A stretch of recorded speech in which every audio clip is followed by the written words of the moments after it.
হয় কিন্তু আনএমপ্লয়েড হৈ আছে, এনেই আছে। তো তেখেতসকলৰ কাৰণে আমি কি কৰিব পাৰিম? বহুত কেইজন আকৌ ইউথসকল আছে, তেখেতসকলে নিজৰ ভৱিষ্যতক লৈ হাবাথুৰি খাব লগা হৈ আছে। বহুত কেইজন স্কুল ড্ৰপ আউট আছে, যে পঢ়া শুনা এতিয়া বাদ দি দিছে বিভিন্ন কাৰণত, আৰু হয়তো কোনোবাই বেলেগ ৰাজ্যত গৈছে কাম কৰিবলৈ, ঘৰ দুৱাৰ এৰি, পৰিয়াল এৰি। তো তেনেকুৱা বহুত কাৰ্য আছে। আৰু তাৰ বাহিৰেও আমাৰ সৰু সুৰা যিমান ছাত্ৰ ছাত্ৰী যিবিলাকে পঢ়া শুনা কৰি আছে, ইহঁতৰ কথালৈকে আমাৰ চৰকাৰে চিন্তা কৰিছে। আমাৰ চৰকাৰে কাকো এৰা নাই, চবৰ কথা, চবৰ ভৱিষ্যতৰ কথা চিন্তা কৰি এটা এটাকে পলিচি আমাৰ চৰকাৰে গ্ৰহণ কৰিছে, এটা এটাকে আঁচনি আমাৰ চৰকাৰে তেখেতে হাতত লৈছে।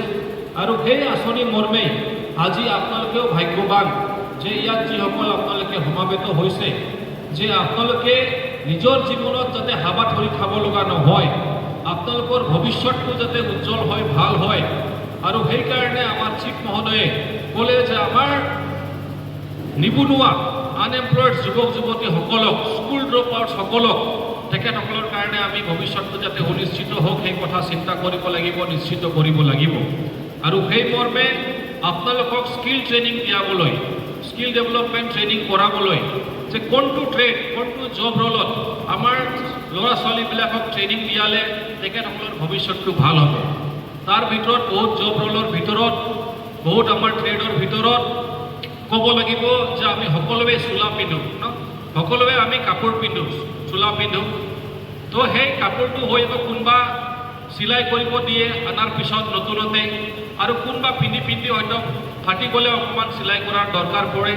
তো কাপোৰটো আমাৰ দৈনন্দিন এটা লাগতিয়াল বস্তু হয়, সামগ্ৰী হয়। আৰু সেইকাৰণে চিলাইটো, টেইলৰিংটো সদায় জড়িত হৈ থাকে আমালোকৰ জীৱনৰ লগত। বহুত আগৰ পৰা চলি আহিছে, এতিয়াও ডিমাণ্ডত আছে টেইলৰিংটো। তো এই জব ৰলটো বা এইখিনিত ট্ৰেইনিং দিয়াৰ কাৰণে এটা সিদ্ধান্ত লোৱা হ'ল যে এইটো আমি কমন ৰাখিমেই। তাৰ বাহিৰে এতিয়া আমি যদি চাওঁ যে প্ৰত্যেকখন গাঁৱতে এতিয়া বিদ্যুৎ সোমাই গৈছে, কাৰেণ্ট সোমাই গৈছে। প্ৰত্যেকখন ঘৰতে কাৰেণ্ট সোমাই যায়। কোনোবা নতুন ঘৰ বনালেও কাৰেণ্ট লাগে, ৱায়াৰিং কৰিব লাগে। আৰু কোনোবা যদি পুৰণা ঘৰ আছে, তাৰ ঘৰতো হয়তো সুইচ বেয়া হৈ যায়, হয়তো ৱায়াৰিং বেয়া হৈ যায়, লাইট বেয়া হৈ যায়, হোল্ডাৰ বেয়া হৈ যায়। তো ইলেক্ট্ৰিচিয়ানৰ আমাৰ দৰকাৰ পৰি যায়। তো আমি কিমান বিচাৰি থাকিম? কিন্তু নিজৰ জেগাত যদি আমাৰ ল'ৰা ছোৱালীবিলাকে সেইটো ট্ৰেইনিং লৈ থাকে, তেখেতসকলে নিজেই সেইখিনি কাম কৰি দিব পাৰিব, আৰু লোকালতে ঘৰতে থাকি তেখেতসকলে উপাৰ্জন কৰিব পাৰিব। কিন্তু এতিয়া কথাটো হ'ল যে ট্ৰেইনিংটো দিয়া, ট্ৰেইনিং দিয়াৰ পিছত কাকবা যদি টেইলৰিং আমি ট্ৰেইনিং দিয়াইছোঁ, ট্ৰেইনিংটো দিয়াৰ পিছত সেই ছোৱালীজনীয়ে, ভণ্টিজনীয়ে, বাইদেউজনীয়ে যি হয় টেইলৰিঙৰ মানে ট্ৰেইনিং লৈছে, তাই পিছত ট্ৰেইনিংটো পাই গ'ল, চাৰ্টিফিকেটো ছাপ'জ পাই গ'ল। কিন্তু তেখেতসকলৰ চিন্তা হৈ যায়, এতিয়া চিলাই মেচিনটো ক'ৰ পৰা পাম ন? চিলাই মেচিনটো ক'ৰ পৰা পাম? কোনে দিব আমাক চিলাই মেচিন? পইচাটো ক'ত পাম টকাটো চিলাই মেচিন কিনিবলৈ? সেইটো বহুত চিন্তাত কৰিব লগা হৈ যায় অকল ট্ৰেইনিংটো দিলে। ঠিক তেনেকুৱা ধৰণে ল'ৰাবিলাকে, ভাইটিবিলাকে, দাদাবিলাকে, কোনোবাই যদি এছিষ্টেণ্ট ইলেক্ট্ৰিচিয়ান ট্ৰেইনিং লৈছে, ট্ৰেইনিংটোতো ল'লোঁ, আমি এতিয়া জানো যে কি ধৰণে ৱায়াৰিং কৰিব লাগে, কি ধৰণে কাৰেণ্ট ঠিক কৰিব লাগে, ছুইচ কেনেকুৱা বনাব লাগে, ঠিক কৰিব লাগে, সেইটোতো জনা আছে। কিন্তু কথাটো হ'ল এইবিলাক কাম কৰাৰ কাৰণে যে টুল বক্স যে লাগে, যন্ত্ৰপাতি বাক্স যে লাগে, সেইটো প্ৰায় 15,000 পৰা 20,000 টকা দাম। ক'ত পাম সেই টকাটো? এনেকুৱা চিন্তা কৰিবলগীয়া হৈ যায়। এই কথাটো আমাৰ প্ৰমোদ বড়ো ছাৰে ইমান গভীৰভাৱে চিন্তা কৰিছে।